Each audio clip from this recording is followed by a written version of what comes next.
Hello అండి, ఈ రోజు గణేష్ నవరాత్రుల్లో 5వ రోజు ఇంకా ఆదివారం. ఈ రోజు అయితే మా ఇంటి దగ్గర ఉన్న గణేష్ మండపం దగ్గర అన్నదాన కార్యక్రమం ఇంకా లడ్డు వేలంపాట కార్యక్రమం అయితే జరిగిందండి. అలాగే ఇది 13వ వార్షికోత్సవం కాబట్టి 13 కిలోల నేతి లడ్డుని సమకూర్చిన వాళ్ళైతే ఇదిగోండి ఆరెంజ్ కలర్ డ్రెస్ వేసుకుంది కదండి గౌతమి, వీళ్ళేనండి. ఈ రోజు స్వామివారి పూజకి ఈ స్టేజ్ మీద ఉన్న ముగ్గురు జంటలు అయితే కూర్చున్నారండి.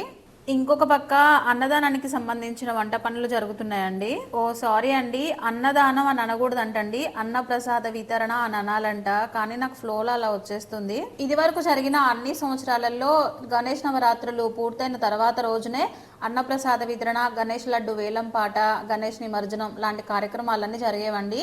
కాకపోతే ఈ సంవత్సరం గ్రహణం ఉండటంతో మా చుట్టూ ఉన్న కమిటీలందరూ సేమ్ డే సెప్టెంబర్ 5వ తారీఖే అన్నప్రసాద వితరణ కార్యక్రమాలు ఉన్నాయనడం 5వ రోజే లడ్డు వేలంపాట, అన్నప్రసాద వితరణ రెండు పెట్టుకోవాల్సి వచ్చిందండి.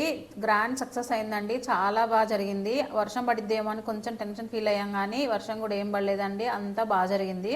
వంటలు అన్నీ కూడా చాలా టేస్టీగా పర్ఫెక్ట్ గా కుదిరినాయండి. అలాగే వినాయక చవితి డే 1 నుంచి అన్ని వీడియోస్ అయితే క్యాప్చర్ చేసి పెట్టానండి. కాకపోతే ఎడిటింగ్ చేసి అప్లోడ్ చేయడానికి నాకు టైం లేదండి అసలు. మార్నింగ్ ఇంట్లో పని చేసుకొని ఈవినింగ్ వెళ్తే గణేష్ మండపం దగ్గరికి నైట్ వచ్చేసరికి 11:30, 12 అవుతుందండి. చాలా అలసిపోతున్నాం. కొంచెం లేట్ అయినా కానీ వెయిట్ చేయండి, అన్ని వీడియోస్ ప్రాపర్గా అయితే ఎడిట్ చేసి అయితే అప్లోడ్ చేస్తాను. మార్నింగ్ అయితే ఇలా అందరం కలిసి అయితే టిఫిన్ చేసామండి. రిమైనింగ్ నెక్స్ట్ వీడియోలో చూడండి. ప్లీజ్ సబ్స్క్రైబ్ చేసుకోండి.